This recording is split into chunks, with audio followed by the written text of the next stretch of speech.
Türkiye Çöl Su Kuyusu Hayranı. Burada yapıyoruz.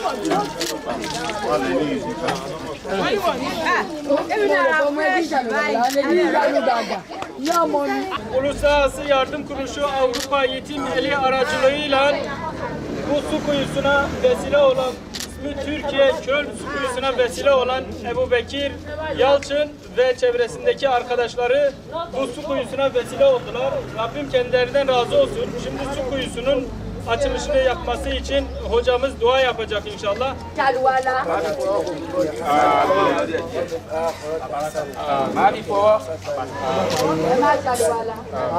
Bismillahirrahmanirrahim. Elhamdülillahi Rabbil alemin. Errahmanirrahim. Maliki yevmiddin. İyyâke na'budu ve iyyâke nestaîn. İhdinas sıratal müstakîm. Sıratal lezîne en'amte aleyhim. Gayril mağdûbi aleyhim ve lâddâllîn.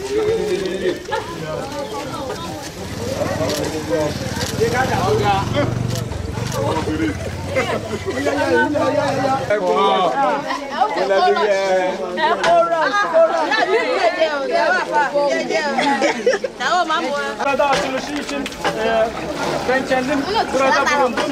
Burası bir mescit, bu yandaki bir mescittir.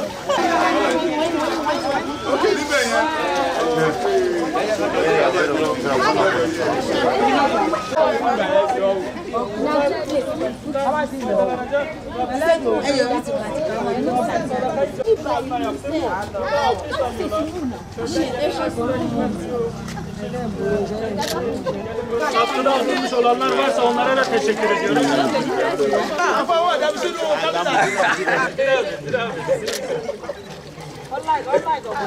Allah komandi.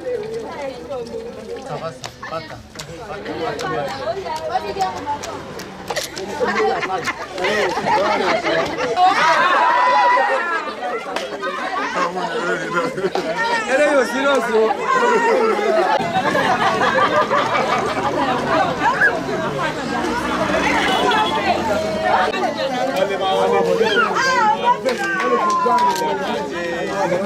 Nizamettin.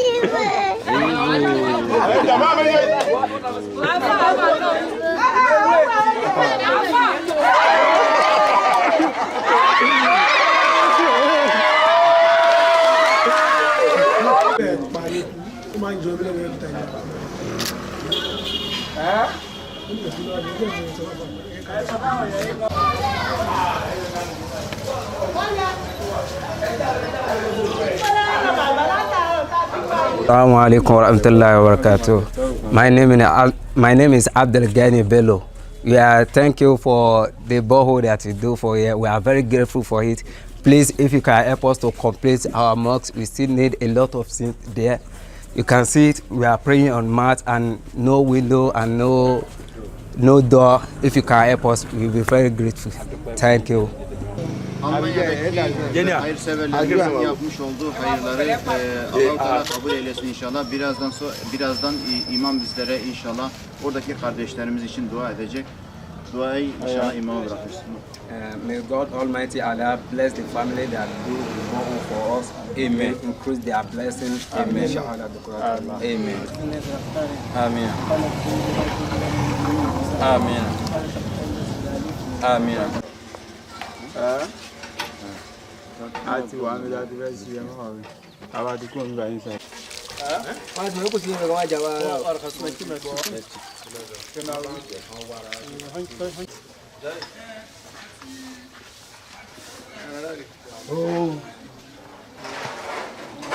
Çekin kenara, çekin biraz. Ẹ̀kọ́ àrẹ ti wá.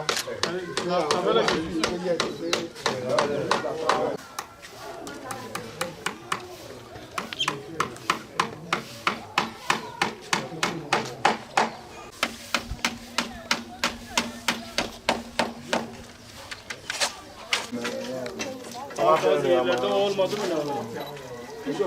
Var olmaz. Nereye asacağız? Yani işte bunu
Dan dua tamam. Şimdi değil ama. Uluslararası Yardım Kuruluşu Avrupa Yetim Eli aracılığıyla Ömer Koç ve Zeynep Koç bu kişiler çocukları adına burada bir su kuyusu açtılar. Bilal, Faruk, Nisa, Nesibe, Merve su kuyusu hayratı. Burası bir mescit. Bu mescidin yanına açtık bu su kuyusunu. Allah-u Teala yar ve yardımcınız olsun. Afrika, Nijerya'dan sizlere saygılar, selamlar sunuyoruz. Arúgbó fún Ọlọ́run ọba lórí àṣeyọrí tí Ọlọ́run ọba tí ó fún wa ṣe látara ìgbà tí àwọn ọmọ ìyá wa nínú Islam láti wá kún Islam lọ aláṣẹ jihad fún ìlọsíwájú Islam kí Ọlọ́run kó wọlé ànábì wa Muhammad ìlọ tí wọ́n sì àti àgbéga àti àwọn àtàwọn kọ́nà kó gbé wá bọ́.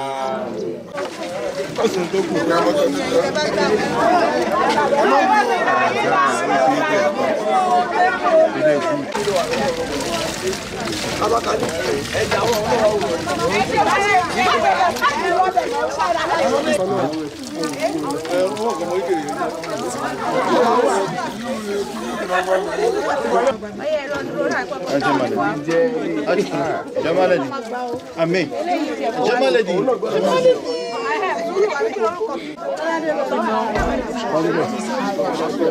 Hadi baba.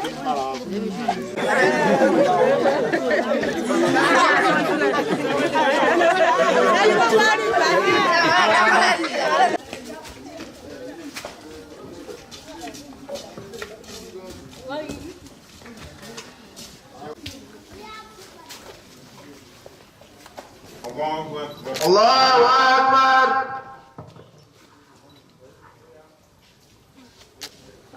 Sami Allahu liman hamid. ربنا ولك الحمد Allahu Akbar. الله أكبر Allahu Akbar.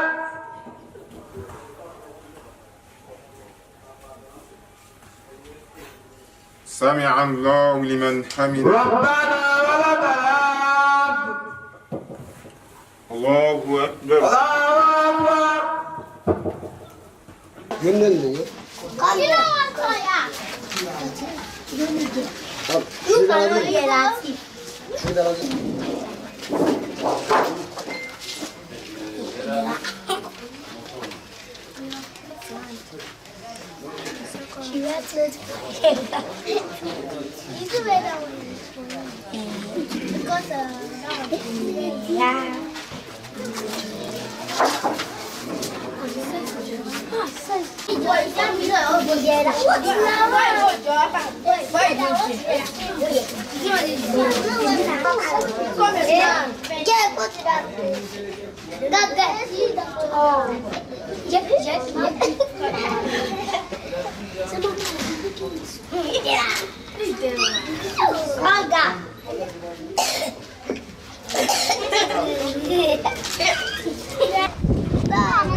Selamünaleyküm.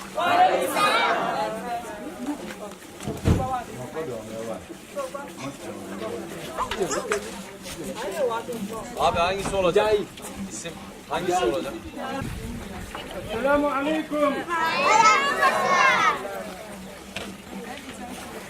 náà mo ti pè é látà láti ẹ̀kọ́ ògbé kọ́ọ̀nà báwo ni ṣe ń lo fóònù.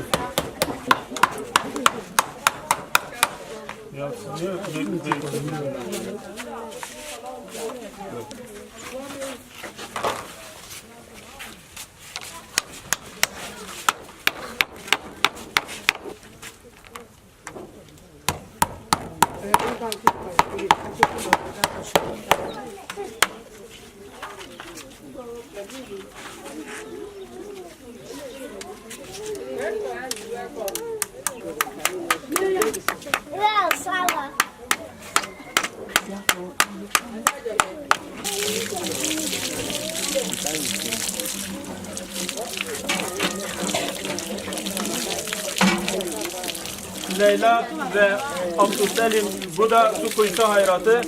Afrika'nın Nijerya ülkesinde açtık. Burası bir mescit ve bu mescit de kapısı, camı, diğer harabe bir şeklinde. Tabii bu mescide de destek bekliyoruz hayırseverlerden.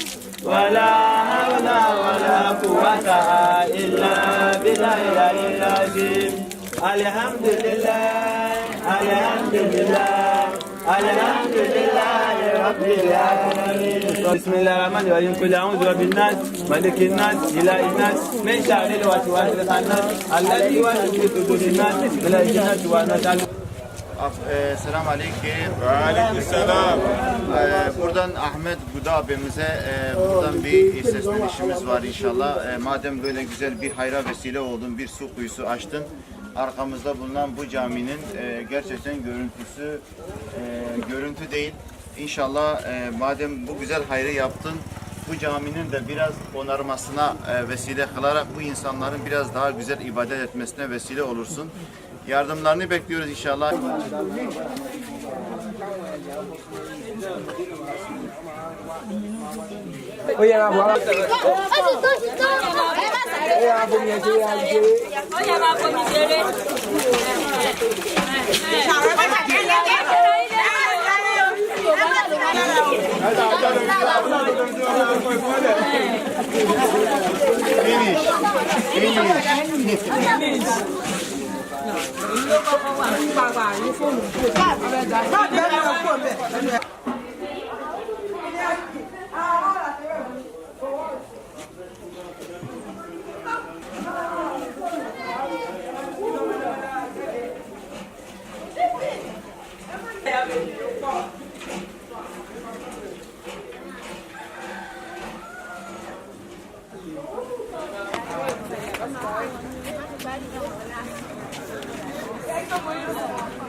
No food?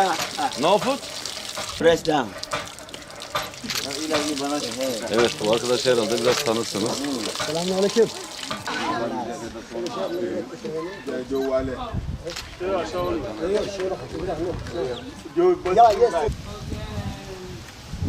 Bunlar video mu çekiyor?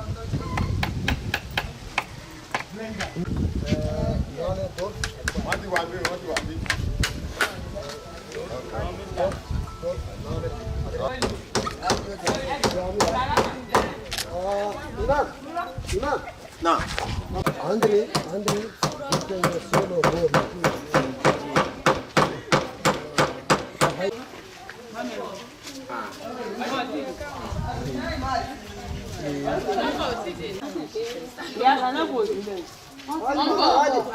Mama hadi. àìrọ̀ wa wọ́n fẹ́ yọ mi sí mímọ́ lẹ́nu.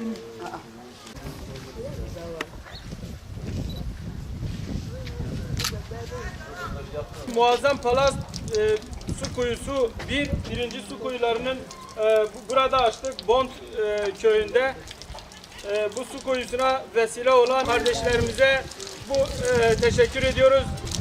Afrika, Nijerya'da su kuyusu açtınız. ve bu su kuyusuna vesile olduğunuz için de Rabbim birinize 1000 katsın inşallah. Elhamdülillahi Rabbil alemin. Errahmanirrahim. Maliki yevmiddin. İyyâke na'budu ve iyyâke nestaîn. İhdina sıratal mustakim. Sıratal lezîne en'amte aleyhim. Ghayril mağdûbi aleyhim ve leddâlîn. Nígbà wo ni máa bọ́ síbẹ̀? Ọdẹ ẹ bá wọn lù ú. Ẹ bá wọn lù ú. Ẹ bá wọn lù ú.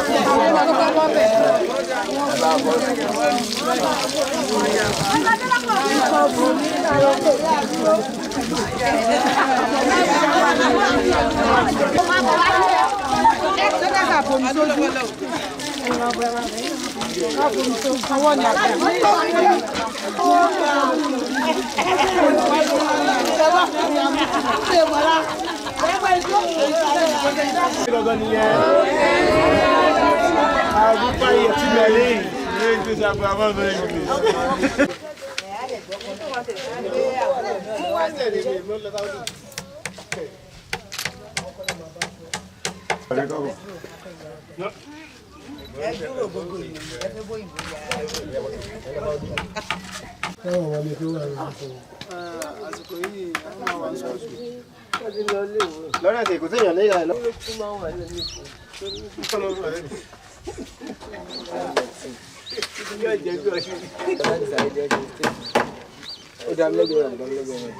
Ne diyor?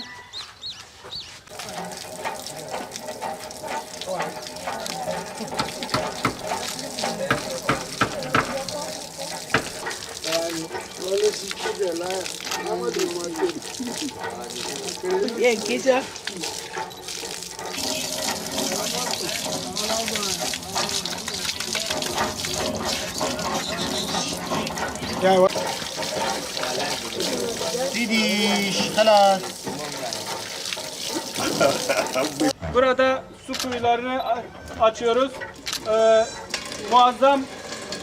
Muazzam Palas Botrop su kuyusu hayratı 2. İkinci su kuyumuzu burada açılışını yapıyoruz.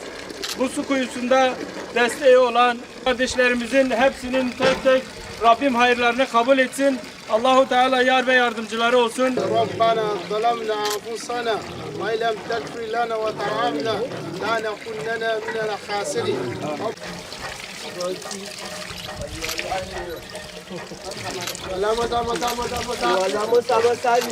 Àánú wọ́n yín lágbo mọ́kànlá nínú ọ̀nà àtọ̀wò ìgbésọ̀ ìjọba.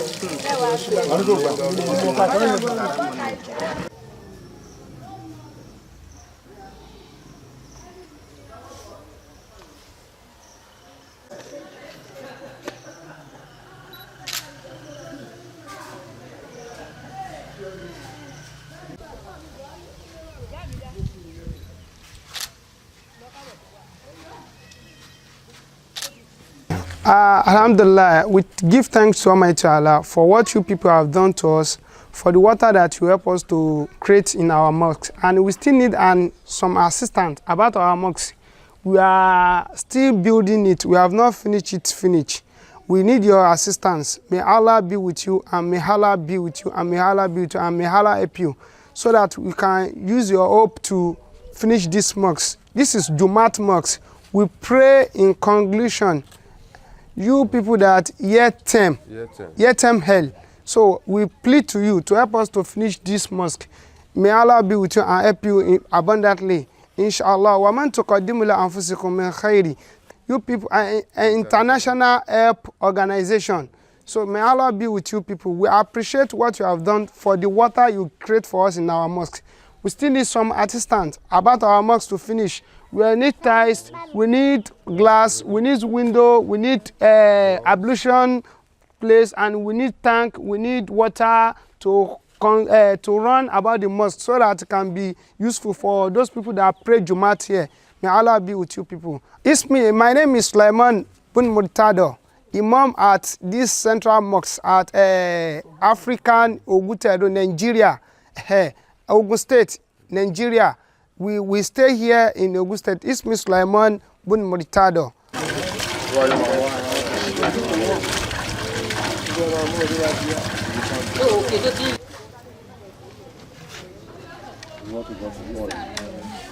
wọ́n tó kó máa gbà yín.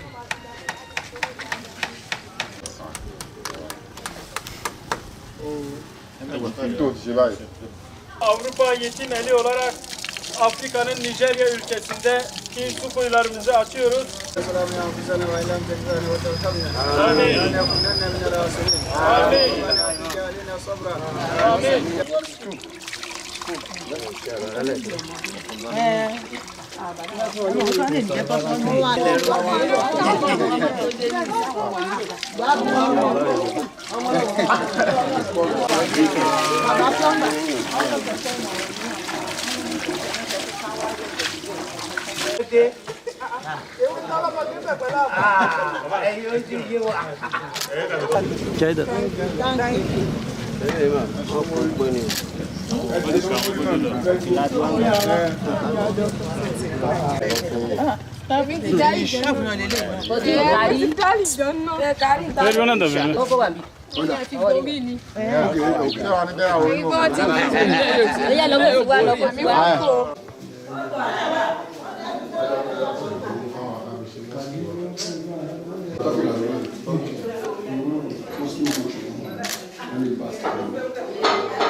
Auzubillahiminash-shaytanir-rajim. My name is Abdulwasi, Imam Abdulwasi Muhammad Tihami. So I'm the Imam of this masjid. So we thank you for that water you have done for us.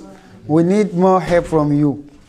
So like ties and ceiling, fan, electrical works, and plastering, and other things that you know that we need this mosque. So it is incomplete mosque. So we need your help, because we Muslims of this country, we need more help.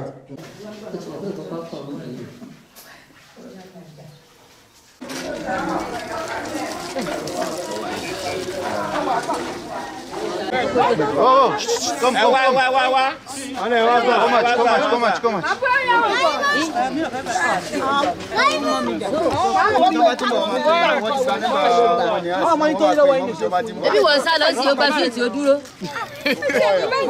Uluslararası Yardım Kuruluşu Avrupa Yetim Eli olarak Afrika'nın Nijerya ülkesine Ramazan 2019 programı dahilinde geldik. Ve burada çeşitli yardımlarımızın sonucunda şimdi de su kuyularımızın açılışlarını yaptık. Bazı su kuyularımız bitmişti. Onların açılışlarını yaptık, dualarını yaptık. Bütün bu su kuyularımız mescitlerin yanlarında, mescitlerin avlusunda cami cemaati ve o köy halkının hepsi gelip o su kuyusundan faydalanıyor. Ve mescitler, bütün mescitler hemen hemen hepsi harabe konumunda. Kapı yok, pencere yok, sadece bir çatısı var. Bu konuda da desteklerinizi bekliyoruz. Bazı su kuyularımızın da yer tespitini yapıp tabelalarını dikeceğiz. Çünkü geç kalındığı için onların yer tespitini yapıp tabelalarını dikeceğiz. Daha sonra tekrardan açılışlarını yapacağız. Ve bu su kuyuları konusunda destek olan bütün hayırseverlerimize teşekkür ediyoruz. Afrika'da su kuyusu ihtiyacı var. Su bunlar için çok önemli bir şey. Çok değerli bir şeydir, sudur. Dolayısıyla desteklerinizi bekliyoruz. Avrupa Yetim Eli aracılığıyla avrupayetimeli.com sayfasından da yardım edebilirsiniz, ulaşabilirsiniz. Bizler sadece su kuyularımız Afrika, Nijerya ile sınırlı değil. Somali, Kenya, Arakan mülteci kampları olsun, Bangladeş olsun, Asya, Afrika, Filistin ve Afrika ülkelerinin birçok ülkesinde su kuyularını açıyoruz. Desteklerinizi bekliyoruz. Allah'a emanet olun. Saygılar, selamlar diliyorum.